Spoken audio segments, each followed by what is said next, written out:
اے اللہ، اے میرے رب، جلدی کر، فوراً قیامت قائم فرما دے، حتیٰ کہ میں اپنے اہل و عیال کی طرف چلا جاؤں۔ یعنی مومن کہے گا اللہ جلدی جلدی قیامت آئے، مجھے تو اینڈ رزلٹ نظر آ رہا ہے، مجھ سے انتظار نہیں ہوتا، فوراً قیامت آ جائے۔ ابھی سائملٹینیس کنٹراسٹ آنے والا، جب کافر اور مجرم شخص دنیا سے جاتا ہے تو آپ صلی اللہ علیہ وسلم نے فرمایا سیاہ چہروں والے فرشتے بالوں سے بنا ہوا ایک کمبل لے کر آسمان سے نازل ہوتے ہیں اور حد نظر فاصلے تک اس کے سامنے بیٹھ جاتے ہیں۔ پھر ملک الموت، موت کا فرشتہ آتا ہے، حتیٰ کہ اس کے سر کے پاس بیٹھ جاتا ہے اور کہتا ہے خبیث روح اللہ کی ناراضگی کی طرف چل۔ وہ روح اس کے جسم میں پھیل جاتی ہے تو وہ ملک الموت اس طرح اسے کھینچتا ہے جیسے لوہے کی سلاخ کو گیلے اون میں سے کھینچا جاتا ہے، کر کے گرم سلاخ جو ہے وہ اونی کپڑے کے اندر گیلے کے اندر ڈال کے یوں کھینچی جائے نا، اس طرح اس کے پورے جسم سے اس کی روح۔ پھر ملک الموت سے باقی فرشتے اس کی روح کو لے کر پلک جھپکنے کے برابر بھی وہاں نہیں رہنے دیتے، حتیٰ کہ وہ اسے بالوں سے بنے ہوئے کمبل میں لپیٹ لیتے ہیں اور اس سے زمین کے مردار سے نکلنے والی انتہائی بری بدبو نکلتی۔ وہ اسے لے کر اوپر چڑھتے ہیں تو وہ فرشتوں کی جس جماعت کے پاس سے گزرتے ہیں تو فرشتوں کی جماعتیں کہتی ہیں کیسی خبیث روح ہے، وہ کہتے ہیں یہ فلاں بن فلاں کی روح ہے، اور وہ اس کی دنیا کا انتہائی کبھی نام لے کر بتاتے ہیں، حتیٰ کہ اسے آسمانی دنیا تک لے جایا جاتا ہے۔ اس کے لیے دروازے کھولنے کے لیے درخواست کی جاتی ہے تو آسمان کے دروازے اس کے لیے نہیں۔ پھر رسول اللہ صلی اللہ علیہ وسلم نے سورۃ الاعراف کی آیت پڑھی کہ ان کے لیے آسمانوں کے دروازے نہیں کھولے جائیں گے، وہ جنت میں داخل بھی نہیں ہوں گے حتیٰ کہ اونٹ سوئی کے سوراخ سے۔ یہ سورۃ الاعراف کی آیت آپ سے۔ پھر آپ صلی اللہ علیہ وسلم نے فرمایا کہ اللہ تعالیٰ فرماتا ہے اس کی کتاب کو سب سے نچلی زمین میں سجین میں لکھ دو، پھر اس کی روح کو شدت کے ساتھ پٹ کھا جاتا ہے۔ پھر آپ صلی اللہ علیہ وسلم نے یہ آیت تلاوت فرمائی سورہ الحج کی، جو شخص اللہ کے ساتھ شرک کرتا ہے گویا وہ آسمان سے گر پڑا تو اب پرندے اسے اچک کر لے جائیں یا کسی دور جگہ پر پھینک، پھر اس کی روح اس کے جسم میں لوٹا دی جاتی ہے اور دو فرشتے اس کے پاس آ کر اس سے پوچھتے ہیں تیرا رب؟ اب اس سے بھی سوال ہوگا۔ وہ حیرت زدہ ہو کر کہتا ہے ہائے افسوس، ہائے افسوس، میں نہیں جانتا، میں نہیں جانتا۔ پھر پوچھتے ہیں تیرا دین کیا ہے؟ وہ پھر حیرت زدہ ہو کر کہتا ہے ہائے افسوس، ہائے افسوس، میں نہیں جانتا، میں نہیں جانتا۔ پھر اس سے پوچھتے ہیں کہ جو شخص تم میں مبعوث کیے گئے وہ کون تھے؟ تو وہ کہتا ہے ہائے افسوس، میں نہیں جانتا، میں نہیں جانتا۔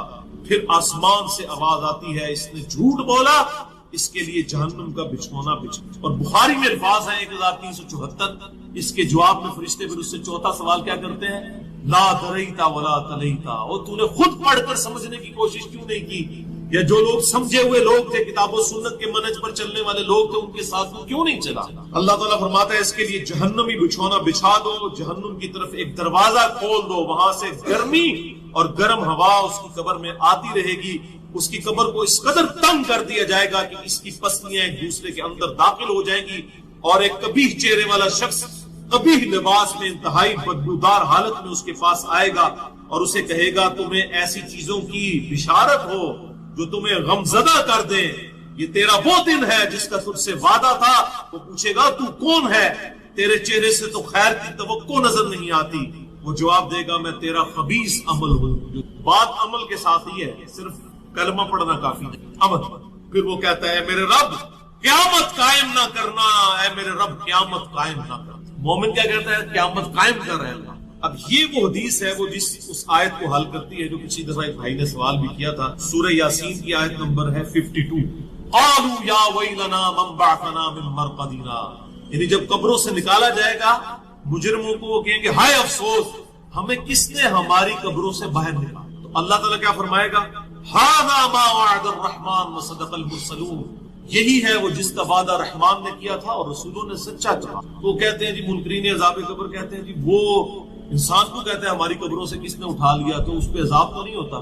عذاب تو ہو رہا ہے۔ آپ دیکھیں اس حدیث میں کیا کہہ رہا ہے اللہ قیامت قائم نہ کرنا، یعنی یہ عذاب تو آیا، قیامت آئی تو پھر بڑا عذاب بھی مجھ پر آئے گا۔ تو اسی لیے وہ اس حیرت زدہ ہوگا قیامت والے دن کہ اب میرے اوپر اگلی مصیبت آ گئی، عذاب کی چوتھی اور فائنل قسط بھی میرے پر آنے والی۔ اللہم اجرنا من النار۔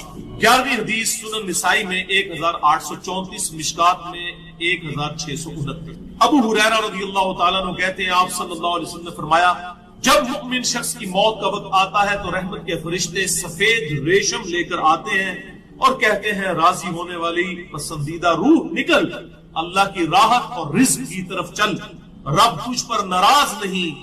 تو وہ بہترین کستوری کی خوشبو کی طرح نکلتی ہے، حتیٰ کہ وہ ایک دوسرے سے اسے لے کر اس طرح کرتے کرتے آسمان کے دروازوں تک پہنچ جاتے ہیں۔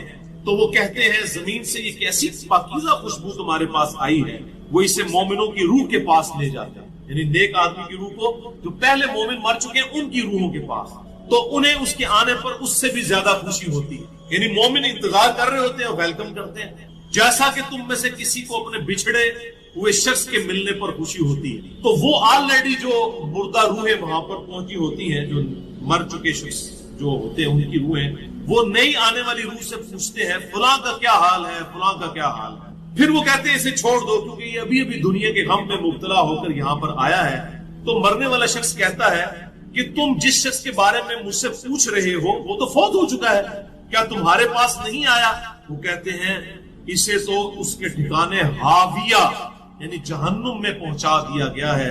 اور جب کافر شخص کی موت کا وقت آتا ہے تو عذاب کے فرشتے بالوں کا لباس لے کر اس کے پاس آتے ہیں اور اسے کہتے ہیں ناراض ہونے والی ناپسندیدہ روح نکل، اللہ کے عذاب کی طرف چل۔ وہ مردار کی انتہائی بدبو کی صورت میں نکلتی ہے، حتیٰ کہ وہ اسے زمین کے دروازے کے پاس لے آتے ہیں تو وہ کہتے ہیں یہ کتنی بدبودار ہے، حتیٰ کہ اسے کافروں کی روح کے پاس ملا دیا جاتا۔ اب دیکھیں کہ وہ مومن پوچھ رہے ہوتے ہیں، اب میں اس کو ٹرانسلیٹ کر رہا ہوں، برا نہیں بنانا، وہ مومن کہتے ہیں کہ فلاں شخص کا کیا حال ہے، فلاں بزرگ، فلاں مولوی صاحب، فلاں حضرت صاحب کی طرح۔ وہ کہتے ہیں وہ تو جناب کروں نا مار بیٹھے تو آڑے کو نہیں پہنچے، اور پھر فرشتے جناب اتنے نہیں آئے جو دوزخ کی تھے، دیکھ لیں۔ یعنی وہ اسی لیے پوچھ رہے ہوتے ہیں کہ تو چل ہم تک پہنچ گیا، فلاں بھی ایک دنیا میں بڑا کوئی مشہور نیک آدمی تھا، وہ کدھر گیا؟ تبھی تو وہ ایکسپیکٹ کر رہے ہوتے ہیں نا اس کو کہ اس کو بھی یہاں پہ آنا چاہیے، تو ان کو بتایا جاتا ہے کہ بھئی وہ یہاں پر نہیں، وہ کہیں اور۔ 12ویں حدیث جامع ترمذی میں 1071 نمبر اور مشکات میں 130 نمبر ہے۔ سیدنا ابو ہریرہ کہتے ہیں نبی صلی اللہ علیہ وسلم نے فرمایا جب میت کو دفن کیا جاتا ہے تو دو سیاہ فام نیلی آنکھوں والے فرشتے اس کے پاس آتے ہیں، ان میں سے ایک کو منکر اور دوسرے کو نکیر کہا جاتا ہے۔ سیاہ فام نیلی آنکھوں والے خطرناک شکل کے فرشتے منکر اور نکیر۔ بس وہ کہتے ہیں تم اس شخص کے بارے میں کیا کہا کرتے تھے، یعنی نبی صلی اللہ علیہ وسلم کے بارے میں سوال ہوتا ہے تو وہ کہتا ہے وہ اللہ کے بندے اور اس کے رسول ہیں، میں گواہی دیتا ہوں کہ اللہ کے سوا کوئی معبود نہیں اور محمد صلی اللہ علیہ وسلم اس کے بندے اور رسول ہیں۔ وہ دونوں فرشتے کہتے ہیں ہمیں پتا تھا تم یہی جواب دو گے۔ پھر اس کی قبر کو لمبائی اور چوڑائی میں 70 ہاتھ کشادہ کر دیا جاتا ہے، یہ 70 کہتے ہیں کثرت، حد نظر تک کشادہ کر دیا جاتا ہے۔ پھر اس کے لیے اس میں روشنی کر دی جاتی ہے، پھر اسے کہا جاتا ہے سو جا، وہ کہتا ہے میں اپنے گھر والوں کے پاس واپس جانا چاہتا ہوں۔ پر میں نے ایک ڈیٹیل لیکچر ریکارڈ کروایا مسئلہ نمبر 56 کے فضائل اور سی احکاموں، 2 گھنٹے میں سارے ٹاپکس کور ہیں۔ اسپیسیفک سوال کو میں ایڈریس کر دیتا ہوں۔ سب سے پہلے تو سیغے ہیں، جو درود شریف کا جو سب سے پسندیدہ سیغہ ہے وہ وہی ہے جو ہمارے درود ابراہیمی کا پہلا جز اللہم صلی علی محمد وعلی آلہ۔ سنن نسائی میں حدیث ہے انٹرنیشنل کے مطابق 1293 اور ایک نمبرنگ کے مطابق ہے 1292۔ یہ مجھے زبانی یاد ہے، 12 نبی اسلام کی جیسے اور 90 محمد کی جیسے 1292۔ زید بن خارجہ نبی اسلام نے فرمایا مجھ پہ درود پڑھنا لازم اور اپنی دعاؤں میں پڑھا کرو اللہم صلی علی محمد وعلی آلہ۔ شیعہ دونوں کے ہاں پڑھا جاتا ہے۔ اس کے علاوہ بخاری اور مسلم ہے جو ہم نماز میں پڑھتے ہیں، یہ بھی ثابت ہے۔ باقی درود ہے صلی اللہ علیہ وآلہ، یہ بھی نبی اسلام سے ثابت ہے۔ حضرت عیسیٰ علیہ السلام کے لیے آپ نے کہا وَنُزُولِ عِیسیٰ ابْنَ مَرْیَمَ صلی اللہ علیہ وآلہ وسلم کے ساتھ پڑھنا بہتر ہے کیونکہ اسلام میں اسی کی ترغیب درود ابراہیم کے باقی اب رہا مسئلہ تعداد میں پڑھا جائے، اس میں توفیق مجموع الزوائد میں صحیح سند کے ساتھ موجود ہے سنن طبرانی کے ریفرنس کہ جو شخص صبح کے وقت 10 دفعہ پڑھ لے اور 10 دفعہ شام کے قیامت میں شفاعت میں، تو یہ بڑا آسان ہے۔ 10 دفعہ اللہ صلی اللہ محمد وعلی آلہ محمد پڑھنے میں اتنا ٹائم لگتا ہے۔ باقی اللہ تعالیٰ نے ڈیٹم لیول کے اوپر تو آپ کو ویسے ہی لازمی کر دیا ہے۔ نماز میں ہم روشی پڑھ ہی رہے ہوتے ہیں، ہر نماز میں روشی کے بغیر تمہاری نماز ہی، اور ہماری نماز تو ہم تو دعائے قنوت کے بعد بھی روشی پڑھتے ہیں، صحیح سند سے ثابت۔ نماز جنازہ میں روشی پڑھتے ہیں، ہر جگہ مسجد میں داخل ہوتے ہیں وہ حدیثیں موجود، میں نے اس لیکچر میں ساری دی۔ ہر خطبے کے آغاز میں جس مجلس میں نبی علیہ السلام کا ذکر ہو وہاں پہ مولا علی حدیث ہے جامعہ ترمذی سند کے کہ نبی صلی اللہ علیہ وآلہ وسلم فرمایا وہ شخص کنجوس کے سامنے میرا ذکر ہو اور مجھ پر درود پڑھے. اللہم صلی علی محمد وعلی آل محمد. اور ترمذی میں ایک حدیث ہے وہ شخص تباہ و برباد ہو جس کے سامنے میرا ذکر ہو اور مجھ پر درود پڑھے. اللہم صلی علی محمد وعلی آل محمد. اور اس کے علاوہ سنن طبرانی میں ایک روایت ہے, اس روایت کی اختلاف ہے لیکن کچھ محدثین اسے صحیح سمجھتے ہیں, اس لیے میں ضرور بیان کرتا ہوں کہ جو شخص روزانہ 100 دفعہ درود تو قیامت والے دن اللہ تعالیٰ اسے کے ساتھ ہوگا اور اس کی دونوں آنکھوں کے درمیان لکھا ہوگا کہ یہ شخص منافقت اور دو کی آگ سے 100 دفعہ درود. میری تو کوشش 100 دفعہ درود روزانہ کم از کم ضرور پڑھا جائے. اگر کوئی روزانہ نہیں پڑھ سکتا 10 دفعہ تو پڑھ لیں. اور نبی اسلام کے آپ اکثر وظائف دیکھیں وہ 100 دفعہ ہی, اکثر وظائف جو زیادہ تعلیم کیے گئے, جیسے بخاری مسلم میں حدیث ہے کہ جو شخص 100 دفعہ پڑھ لے سبحان اللہ و بحمدہ, اس کے سارے گناہ معاف کر دیے گئے چاہے سمر کی جھاگ کے برابر ہو. اور جو شخص صبح و شام 100 دفعہ یہی پڑھے تو قیامت دن اس سے بڑھ کے کوئی عمل نہیں لے کے آ سکتا سوائے اس کے سے زیادہ وہ کلمات پڑھ لیں 100 کا. پھر بخاری میں 70 دفعہ استغفار کا ذکر ہے. پھر تسبیح فاطمہ بھی جو ہے 100 دفعہ ہے, 33 دفعہ سبحان اللہ, 33 دفعہ الحمدللہ, 34 دفعہ اللہ اکبر, یا 33 دفعہ اللہ اکبر اور 100 کا عدد پورا کرنے کی بخاری مسلم میں آتا ہے لا الہ الا اللہ وحدہ لا شریک لہ لہ الملک و لہ الحمد وہو علی کل شیء قدیر. یہ سارے 100 زیادہ تو آپ جتنا مرضی. جامع ترمذی میں حدیث ہے قیامت والے دن میرے سب سے زیادہ نزدیک وہ شخص ہو دنیا میں ان پہ سب سے زیادہ خوشی پڑا ہوگا. اللہم صلی علی محمد وعلی آل محمد. تو سر جتنا گڑ ڈالیں گے اتنا میٹھا ہوگا, درود شریف جتنا پڑھیں اتنا ہی کام. نبی اسلام کی قرب کا ذریعہ, لیکن صرف درود شریف پہ زور ہو, نبی اسلام کی تعلیمات پہ زور نہ ہو تو یہ غلط. درود شریف کے لیے باوضو ہونا بھی شرط نہیں, یہ اللہ کا ذکر ہے اور ایسا ذکر ہے جس کوئی پروٹوکول نہیں. وضو پروٹوکول ہوتا ہے, نماز عام اذکار کے لیے پروٹوکول. ویسے آپ نے ادروائز ان اذکار کا استعمال نہیں ہوتا. تو میری خواہش یہ ہے کہ آپ روزانہ کم 100 دفعہ ضرور شریف پڑھیں.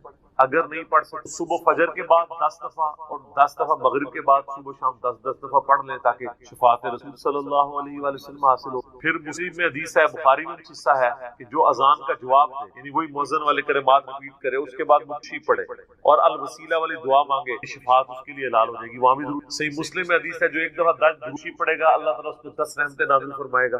سنن نسائی میں حدیث ہے جو ایک دفعہ درود شریف پڑھے گا اللہ تعالیٰ اس پہ 10 رحمتیں نازل فرمائے گا, اسے 10 درجات بلند کر دے گا, اسے 10 نیکیاں عطا فرمائے گا, اس کے 10 گناہ معاف کر دے گا. اتنی بڑی فضیلت ہے سر, اتنی بڑی فضیلت مجھے بتائیں کس عمل کی ہوگی؟ نفلی عبادات میں افضل تر عبادت درود شریف. اچھا یہ درود شریف اللہ کی عبادت ہے کیونکہ آپ رجوع اللہ کرتے ہیں. اللہم صلی علی محمد وعلی آل محمد. یہ جو جمعے کے دن کے وظائف ہیں وہ آپ غروب آفتاب جمعرات اس سے لے کے جمعے کی مغرب تک کر سکتے. یہ نہیں ہوتا کہ جمعے کے دن کو جمعے والے دن خوشی پڑھنے کی ضرورت ہے. ابو داؤد کے اندر اور نسائی میں ابن ماجہ میں نبی صلی اللہ علیہ وآلہ وسلم فرمایا جمعے کا دن تمام دنوں کا سردار ہے. اسی دن آدم علیہ السلام پیدا ہوئے, وہ فوت ہوئے, دن پہلا سور پھونکا جائے گا, دوسرا سور پھونکا جائے گا, قیامت قائم ہوگی. تم جمعے والے دن مجھ پہ کثرت سے درود پڑھو, تمہارا درود پیش کیا جائے. تو صحابہ کرام نے جرأت کر کے پوچھا یا رسول اللہ جب آپ مر جائیں گے اور آپ کی دیاں مٹی میں مل گئی. سر یہ صحابہ کے الفاظ جب تک تو 95 سی, ورنہ آج کل کو سوال کر سکتا ہے. صحابہ کو اللہ کی کروڑوں رحمتیں وہ سوال کیے تو نبی علیہ السلام نے فرمایا کہ ان اللہ حرم علی الارض ان تأکل اجساد الانبیاء, بے شک اللہ نے مٹی پہ حرام کر دیا کہ کو کھائے. تو نبیوں سلامت ہیں, ان کو درود شریف پیش.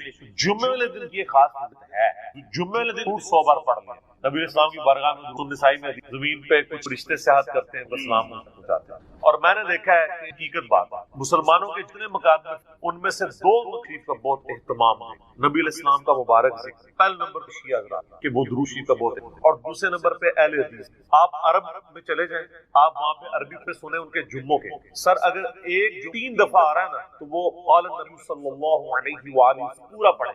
یہاں ہمارے لوگ بیان کرتے پوری تقریر, میرے حضور گئے, حضور آئے, حضور نے کیا, دوسری ایک دفعہ نہیں پڑھی کیونکہ ٹرینڈ میں نہیں. تو یہ ٹرینڈ سیٹ کرنا چاہیے, اور یہ بھی آپ کا کام ہے. جب کسی علماء سے آپ یہ بغیر درود کے نبی صلی اللہ علیہ وآلہ وسلم کا ذکر کر رہے ہیں تو آپ اسے بتائیں کہ یار چلو 4 دفعہ نام لیا ہے, ایک دفعہ تو درود شریف ساتھ پڑھتے ہیں. اور لیکن میں آپ کو بزرگوں کے جب نام لیں گے نا کبھی بغیر رحمت اللہ لے کے نہیں. آپ یہ دیکھیں کہ کبھی کوئی کہہ دے کہ شیخ عبد القادر جیلانی نے فرمایا, ہمیشہ کہیں گے رحمت اللہ علیہ.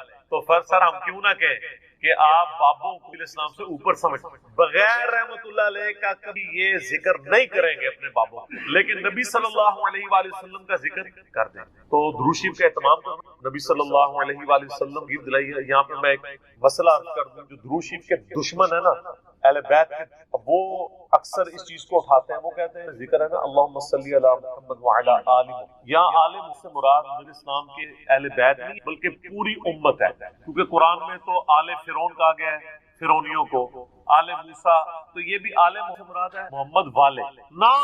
یہ کہانیاں اس وقت تک تھی جب تک کہ انجینئر صاحب کی بخاری مسلم میں سامنے نہیں۔ صحیح بخاری میں یہ الفاظ ہے کہ صحابہ کرام نے کہا اے اللہ کے محبوب صلی اللہ علیہ وآلہ وسلم، ہم نے سلام تو آپ پہ عرض کیا ہے السلام علیکہ ورحمۃ اللہ وبرکاتہ نماز میں، آپ ہمیں بتائیے کہ ہم آپ اور آپ کے اہل بیت پر، آپ اور آپ کی آل پہ اہل بیت، تو کوئی نبی الاسلام کا امتی جو غیر سید ہے اور وہ کہہ سکتا ہے میں اہل بیت ہوں، تو اہل بیت کے اگینسٹ آل محمد آپ نے تعلیم۔ درود شریف میں آل محمد سے مراد اہل بیت نبی الاسلام کی جو اولاد ہے، آل علی، آل عقیل، آل عباس، آل جعفر، صحیح مسلم میں غدیر۔ تو یہ یہاں آل مراد اہل البیت الاسلام، باقی ان پہ درود پڑھیں گے تو ہم پہ تو ویسی رحمتیں نازل ہو سکتی ہیں، ہم تک بھی پہنچ جائیں گی اس حوالے سے۔ تو یہ میں نے ایک ضمن مسئلہ عرض کر لیا، پخے چھوڑ رہے ہوتے ہیں، تو میں نے اس پہ میرا یوٹیوب بھی چڑھا ہوا ہے درود اور اہل بیت کے دشمن، میں نے بتایا تھا یہ اپنے بغض کا اظہار اس سے کر رہے ہیں، کسی ہضم نہیں ہو رہی ہو تو وہ جان بوجھ کے ایسی باتیں نکالتے ہیں۔ درود شریف پڑھیں، اور مجھے یاد ہے کہ 3-4 سال پہلے مجھے ایک بریلوی بھائی کا فون آیا تو مجھے کہنے لگے میں آپ کی وجہ سے مسلک چھوڑا، سب سیکھا، آپ سے کہ آپ جب شریف پڑھتے ہیں تو آپ صلی اللہ علیہ وآلہ، تو آپ میری پرانی ویڈیوز دیکھیں تو صلی اللہ علیہ وسلم ہوتا ہے، تو میں نے اس کا پھر یہ مشورہ مانا، تو پھر میں نے آہستہ آہستہ اپنے آپ کو اس کا عادی آلی بھی کہا جائے کہ صلی اللہ علیہ وآلہ وسلم، یہ چیز پسند ہے کہ آپ صلی اللہ علیہ وآلہ وسلم کے اہل بیت کا ذکر کیا جائے۔ درود ابراہیمی میں بھی اہل بیت کا ذکر کیا گیا۔ اچھا درود ابراہیمی میں بعض لوگ یہ جو آل ابراہیم تو آپ درود پڑھ رہے ہو، نہیں سر، یہودی میں کہاں درود، اس میں ہے کہ اے اللہ درود بھیج محمد صلی اللہ علیہ وآلہ وسلم کی آل اہل بیت کو جیسا کہ تو نے رحمت بھیجی تھی۔ مثال ہے اب والے یہودی تو ہے ضربت علیہم الذلہ والمسکنہ، یہ تو مغضوب علیہم ہے، یعنی مراد وہ جو اہل توحید تھے بنی اسرائیل میں، کون؟ حضرت موسیٰ علیہ السلام، عیسیٰ علیہ السلام، یعقوب علیہ السلام، یوسف علیہ السلام، جن پہ اولاد ابراہیم تو یہ ہے نا، وہ تو اولاد ابراہیم نہیں ہے نا جس نے ابراہیم والے کام ہی چھوڑ دیے۔ وہ تو قرآن میں ہے کہ حضرت علیہ السلام نے کہا یا اللہ یہ میرا بیٹا ہے، اللہ فرمایا اس کے تو اعمال ہی کافر علیہ، تیرا بیٹا ہی نہیں، بیگوٹن سن تھا۔ تعلیمات میں اب اللہ کرنے کی وجہ سے اللہ تعالیٰ بیگوٹن سن ہونا، سلبی بیٹا ہونے کا بھی انکار کر۔ تو یہاں پہ میں صحیح سے بھی ریکویسٹ کروں گا کہ مہربانی کریں امت کے اوپر، اگر نوح علیہ السلام کا بیٹا ان کے طریقے پہ نہ چلے، وہ ان کی آل سے فارغ ہے، اور آپ لوگ چرچ کے اڈے چلا رہے ہوں، شراب کے ڈیرے چلا رہے ہوں۔ مجھے اگلے دن ایک بھائی کی کال آئی، ہمارے ادھر جرمنی شیعہ تھے، وہ رونا رو رہے تھے کہ یار اس وقت اہل بیت کے خلاف فلم کھڑی کی گئی، آپ کو پتہ ہے نا یہاں پہ امیر شام کے نام کے نعرے بھی لگے۔ تو میں نے کہا جی ہم نے تو کاؤنٹر نے کھڑا کر دیا، تو وہ بتانے لگے شیعہ ذاکر کمیونٹی کے بارے میں، وہ کہتے ہیں ہم ان کو ملینز آف سالانہ دیتے ہیں، لیکن بعد میں شرابیں بھی عیاشیاں کرتے ہیں۔ وہ کہتے ہیں یہ اہل بیت کے نام کی، جب اہل بیت کے دفاع کی باری ہے خود کون سے کرتوت کر رہے ہیں۔ اب الحمدللہ اہل اویئرنس آ رہی ہے، جیسا کہ بریلویوں کے اندر اویئرنس آئی کہ پیروں نے ہمیں دھوکے میں رکھا ہوا ہے، یہ ہمارے نذرانوں سے یاشیاں کر رہے ہیں، یہی آپ کو یاشیاں شیعہ کے ہاں ذاکرین وہ سارے وہ والے کام کر رہے ہوں گے، اچھے لوگ بھی برے لوگ بھی، ایسے لوگ ممبروں پہ نہ آنے دیں، ان لوگوں کا خرچہ نہ اٹھائیں، اور یہ کے نام جو عزتیں ویل کر رہے ہیں نا اس صورت میں کریں جب واقعی کے کام بھی ہو۔ اگر کام ان نبی علیہ السلام کے دشمنوں والے ہیں تو ہم ان کی رسپیکٹ۔ میرا اپنا میکینیکل کلاس فیلو تھا یونیورسٹی میں، قادیانی تھا اور سید تھا، اس کے نام کے اندر تھا، میں اب نام نہیں اس کا لیتا، وہ بالکل پرسنل بات، تو اس کا سید فلاں شاہ پورا نام، کتنا ایسا تو پتہ ہی نہیں چلا، تو بعد میں قادیانی۔ اب کیا ہمارے اہل تیوں کے ہاں جو سید ہیں اس کو سید ماننے کے لیے تیار ہو جائیں؟ نسل تو ہے نا، جینز تو ہے نا، وہ کہیں گے نہیں تعلیمات چھوڑ، تو سر آپ تعلیمات چھوڑ دیں اور آپ ہمیں کہیں کہ آپ امتی ہو، سر ہم امتی سیدوں کے نہیں ہیں، امتی تو نبی علیہ السلام کے لیے۔ یار مولا علی بھی کبھی، مولا علی نے یہ دعویٰ نہیں کیا کہ یہ میری امت ہے، وہ بھی اپنے آپ کو غلام محمد ہی کہتے ہیں۔ آپ شیعہ کا جو سلوگن دیکھیں وہ تو بالکل ٹھیک ہے، محمد اور آل محمد، آل علی نہیں کہتے ہیں، علی نہیں سر، سینٹرڈ پوائنٹ محمد صلی اللہ علیہ وسلم کی ذات ہے، جس کی جو بھی عزت ہے وہ نبی اسلام کی، جس کا جو بھی مرتبہ ہے وہ ان کی نسبت۔ اگر نبی اسلام کو بھی سے نکال دیتے کوئی مرتبہ ویل نہیں، تو محمد اور عالم، حالانکہ دیکھیں اولاد علی ہے لیکن نام کیا بولا جاتا ہے؟ عالم. کیوں؟ یہ اللہ نے رشتہ کروایا. سنن نسائی میں صحیح سند کے ساتھ حدیث ہے، پہلے حضرت ابوبکر نے رشتہ مانگا تھا نبی الاسلام سے سیدہ فاطمہ کے لیے، جب تک کہ حضرت خود سسر نہیں بنے تھے. نبی الاسلام نے کہا میری، پھر حضرت عمر نے مانگا، پھر میں چھوٹی، پھر حضرت علی نے مانگا تو رشتہ کر دیا، کیونکہ اللہ نے وحی کے ذریعے بتایا تھا کہ آپ کی اولاد یعنی جو آل محمد ہے وہ اولاد علی ہے. یہ سر آسمانی رشتہ طے ہوا، یہ چھوٹا معاملہ نہیں. تو اس لیے جو لوگ اولاد علی اور اہل بیت ہونے کا دعویٰ کرتے ہیں، خدا کے لیے اہل بیت کے نام کے اوپر آپ داغ نہ اور دھبا نہ بنے، بلکہ ان کی تعلیمات کو بھی آگے آگے. یہ ہمارا مقصد سے لے کے اگلے جمعے تک اس کے لیے نور ہو جائے گا اللہ. اور موقوفہ روایت جو دارمی کی اس میں ہے کہ اس کے اور خانہ کعبہ شریف کے درمیان ایک نور ہو جائے گا اگلے جمعے تک، یعنی اللہ تعالیٰ اس کو فضیلت دے گا.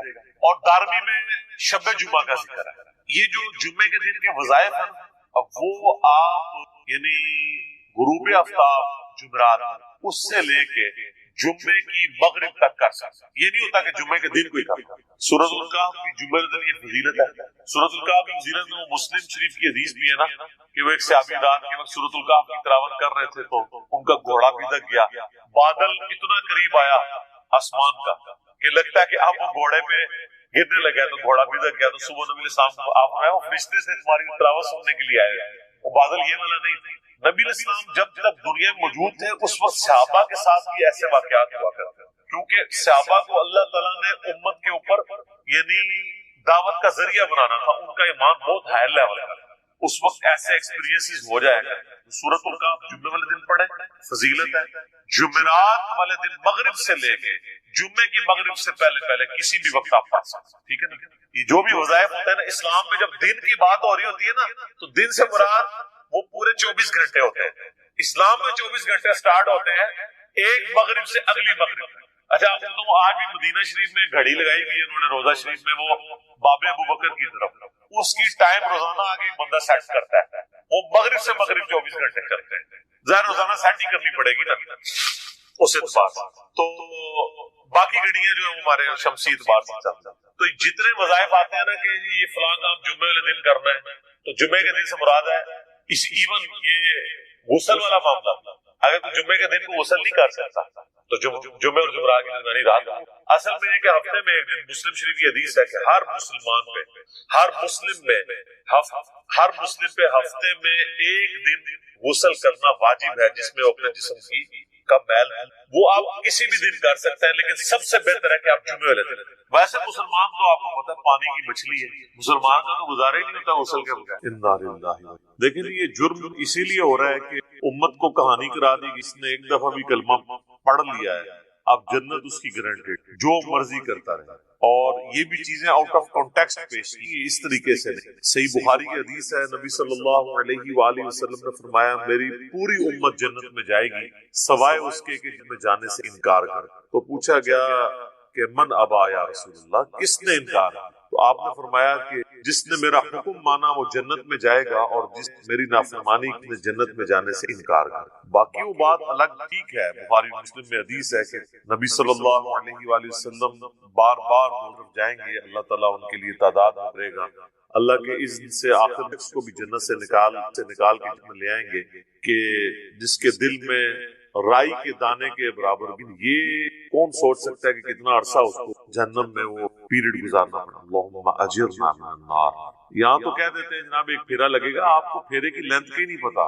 ہم لوگ تو 5 سے 10 سیکنڈ موم بتی کے فلیم کے اوپر نہیں ہاتھ رکھ سکتے. دنیا کی آگ، اور بخاری اور مسلم دونوں میں حدیث ہے کہ آخرت کی آگ دنیا کی آگ سے 70 گنا تیز. تو یہ بات کر دینا بڑا تھا. اچھا آپ اس کو دنیا میں اگر کسی کو پریکٹیکلی امیجن کروائیں نا تو وہ کام اٹھے. اگر کسی کو آ جائے نا کہ میں ایک جمعے کی نماز چھوڑنے پر یا ایک فجر ظہر اثر مغرب کی چھوڑنے پر، فجر چھوڑنے پر فجر سے لے کر ظہر تک ایک 10 بائی 10 کے کمرے میں رکھا جائے گا جس میں 100 کوبرا سانپ ہوں گے، 100 بچھو ہوں گے اور 100 اجدہے ہوں گے، بس صرف فجر سے ظہر تک تم نے وقت گزارنا ہے ایک نماز چھوڑ. تو وہ کام اس تصور، کیونکہ اس کو امیجن کرتے ہیں. آخرت چونکہ دیکھی نہیں ہے تو وہ کہتا ہے بس ٹھیک ہے دیکھی جائے گی انشاءاللہ تعالی جو کچھ بھی ہے تیرے معبود. جمعے کا معاملہ تو بہت سا. جمعے کی آپ اہمیت کا اندازہ اس بات سے لگا دیں، جمعے کی نماز کے اوپر ایک پوری سورت، اس کا نام ہی جمعہ ہے، سورت نمبر 62 پارہ نمبر 28، اور اس میں باقاعدہ اللہ تعالیٰ نے جمعے کی فرضیت کا ذکر کیا ہے. اعوذ باللہ من الشیطان الرجیم، بسم اللہ الرحمن الرحیم. یا ایھا الذین آمنوا اذا نودی للصلاۃ یوم الجمعہ، اے ایمان والو جب ندا دی، اذان دی جائے جمعے کے لیے، اس کی نماز کی جمعے کے دن، فاسعوا الی ذکر اللہ، تو جلدی سے لپکو اللہ کے ذکر کی طرف، وذروا البیع، اور تجارت چھوڑو، ذالکم خیر لکم، تم تعلمون، اسی میں تمہاری خیریت ہے اگر تم جانتے. فاذا قضیت الصلاۃ، ہاں جب نماز پڑھ چکے، فانتشروا فی الارض وابتغوا من فضل، اس کے بعد تم زمین میں پھیل سکتے ہو اور اللہ کے فضل کو تلاش کرو. آپ یعنی صرف جمعے کے اس ٹائم پیریڈ کے لیے آپ نے کاروبار زندگی کو ترک کر، واذکروا اللہ کثیرا لعلکم، اور اللہ کو بہت کثرت سے یاد کرو تاکہ تم فلاح پاؤ. جمعے کی فرضیت قرآن میں، اس سے آپ اس کی اہمیت کا اندازہ لگا. باقی اتنی نمازوں کا ذکر ہے وہ جنرل ہے ان کی فرضیت کے اعتبار سے، یا ایون سورۃ النور کے اندر صلاۃ الفجر اور عشاء اور ظہر کا ذکر آیا تو وہ پردے کے اعتبار سے ہے. فرضیت کا جہاں تک ذکر ہے نا اسپیسیفک، وہ جمعے کی نماز، اسی لیے اس کی سب سے زیادہ امپورٹنس، اور جمعے کی بھی نماز کی امپورٹنس، جمعے کی اس ایکٹیویٹی کی امپورٹنس ہے. نماز تو اللہ تعالیٰ نے اس دن ویسے ہی کم کر دی، 4 کی بجائے 2 فرض کر دی. خطبے کی امپورٹنس، اور یہ مسلمانوں کی ایک ویکلی پولیٹیکل گیدرنگ ہے، اور سالانہ پولیٹیکل گیدرنگ مسلمانوں کی نماز ہے، اور انٹرنیشنل گیدرنگ سالانہ جو ہے وہ حج کی. یہ یعنی جمعے کے خطبے اس لیے نہیں ہے کہ یہاں پہ آپ نے یعنی نکاح، طلاق اور سنجے کا طریقہ، یہ ساری چیزیں بتانی ہیں، اصل میں پولیٹیکل ایشو کو ایڈریس کرتے ہیں تاکہ لوگ ایک پیج کے. اسی لیے جمعے کی گیدرنگ ایک شہر میں ایک سے زیادہ ہونی بھی نہیں چاہیے. یہ تو آج کل ایک چندے کے چکر میں اتنی جامع مسجد بن گئی ہیں، ادروائز اصولاً دیکھا جائے تو ایک شہر میں ایک جامع مسجد. ایران میں آپ چلے جائیں، تہران میں ایک جگہ جمعہ ہوتا ہے اور 15 سے 20 لاکھ لوگ ایک جگہ جمعہ پڑھ رہے ہوتے ہیں، اور ایران کا پریزیڈنٹ جمعے کا خطبہ دیتا ہے. یہاں پہ بھی ہمارے پرائم منسٹر کو فیصل مسجد میں خطبہ دینا چاہیے. تو آپ دیکھیں پھر کس طریقے سے قوم ایک جگہ جمع ہوتی ہے. ہم تو ایک قوم بھی نہیں، بل یہ الگ سے ایک ٹاپک ہے. جمعے کی فرضیت کے اعتبار سے سورۃ الجمعہ کافی ہے. بخاری اور دونوں میں حدیث ہے، نبی صلی اللہ علیہ وآلہ وسلم فرمایا کہ اگرچہ ہم سب سے آخر میں آئے ہیں لیکن قیامت کو سب سے سبقت لے جائیں گے، یہود و نصارہ سے. پھر نبی علیہ السلام نے اس کی ریزن بتائی کہ اللہ تعالیٰ نے جمعے کا دن یہودیوں پر پیش کیا، انہوں نے اس کی قدر نہیں کی، انہوں نے ہفتے کا دن اپنے لیے چوز کر لیا. پھر نصارہ پہ پیش کیا، انہوں نے اس کی قدر نہیں کی اور اتوار کا دن. پھر اللہ نے ہماری رہنمائی کر دی. اچھا، نبی علیہ السلام نے اس کو اللہ کی طرف کہ اللہ نے ہمارے لیے رہنمائی مقرر کر دی کہ ہم جمعے کی طرف متوجہ ہوئے. اور پھر نبی صلی اللہ علیہ وآلہ وسلم فرمایا کہ قیامت والے دن، یعنی اس جمعے کے دن کے تحفے کو ایکسپٹ کرنے کی وجہ سے قیامت والے دن سبقت لے جائے گا. سب سے پہلے جنت میں جانے والے صلی اللہ علیہ وآلہ وسلم انشاءاللہ تعالی. اللہم اجعلنا آمین. صحیح مسلم میں ایک حدیث ہے کہ نبی صلی اللہ علیہ وآلہ وسلم فرمایا کہ جمعے کا دن باقی تمام دنوں کا سردار ہے. اسی دن آدم علیہ السلام پیدا ہوئے، اسی دن وہ جنت میں داخل کیے گئے، دن جنت سے نکالے گئے، اور اسی دن قیامت قائم ہے. ایک اور حدیث ہے بخاری اور مسلم دونوں میں، نبی صلی اللہ علیہ وآلہ وسلم فرمایا کہ جمعے کے دن ایک گھڑی، ایک لمحہ ایسا آتا ہے کہ اس گھڑی میں جو اللہ سے خیر مانگی جائے نا، اللہ تعالیٰ وہ خیر عطا فرمائے. اچھا، اس میں مختلف اقوال ہیں. بہرحال صحیح مسلم میں ایک حدیث ہے کہ نبی علیہ السلام نے فرمایا کہ یہ جو قولیت کی گھڑی ہے نا، یہ خطیب کے منبر پر بیٹھنے سے لے کر نماز جمعہ کے ختم ہونے تک اس دوران یہ ایکٹیویٹی ہے. یعنی ایک گھڑی ایسی آتی ہے، ویسے پبلک میں مشہور ہے کہ وہ 2 خطبوں کے درمیان وہ بھی ہو سکتا ہے، اس کے علاوہ بھی نماز کا بھی وقت ہو جس میں آپ اللہ کی طرف رجوع لاتے ہیں. اس لیے آپ دیکھیں کہ بخاری اور مسلم دونوں میں حدیث ہے، نبی صلی اللہ علیہ وآلہ وسلم فرمایا جو جمعے والے دن سب سے پہلی گھڑی میں آتا ہے اسے اونٹ نحر کرنے کا ثواب دیا، جو اس کے بعد آتا ہے اسے ایک گائے ذبح کرنے، جو اس کے بعد آتا ہے اسے ایک بھیڑ یا بکری ذبح کرنے کا ثواب، جو اس کے بعد آتا ہے اسے ایک مرغی ذبح کرنے کا، اور جو بالکل اینڈ پہ آتا ہے اس انڈا صدقہ کرنا. اور پھر اس کے بعد الفاظ ہے کہ اس کے بعد فرشتے رجسٹر بند کر دیتے ہیں جب خطیب ممبر پہ چڑھ جاتا ہے. یعنی یہ ساری گھڑیاں خطیب کے ممبر پہ چڑھنے سے پہلے، اور پھر فرشتے جو ہیں وہ بھی الذکر سننا شروع کر دیتے ہیں. الذکر یعنی جو خطیب خطبہ دے شرط ہے کہ وہ ذکر ہو، کہانیاں نہ ہو. ذکر تو پھر سر یہی ہے، انا نحن نزلنا الذکر وانا له لحافظ. صحیح مسلم میں حدیث ہے کہ نبی علیہ السلام کی جمعے کا خطبہ جو ہے وہ قرآن ہی ہوا کرتا. 4 حدیثیں اوپر تلے. ایک صحابیہ کہتی ہے کہ میں نے حضور علیہ السلام سے جمعے کے خطبے میں اتنی دفعہ سورہ قاف جو پارہ نمبر 26 میں آتی ہے سن کے مجھے زبانی یاد ہوگی. اب ہر جمعے میں وہ ظاہر تذکیر والی صورت ہے تو وہ الذکر سننا شروع کر دیا. اور پھر اس کے بعد جو آتا ہے نا پھر اسے نارمل صرف نماز کا ثواب ملتا ہے، جو ایکسٹرا آرڈنری ثواب ہے نا وہ ختم ہو جاتا ہے. اچھا اسی حدیث میں الفاظ ہیں کہ جو پہلی گھڑی میں آئے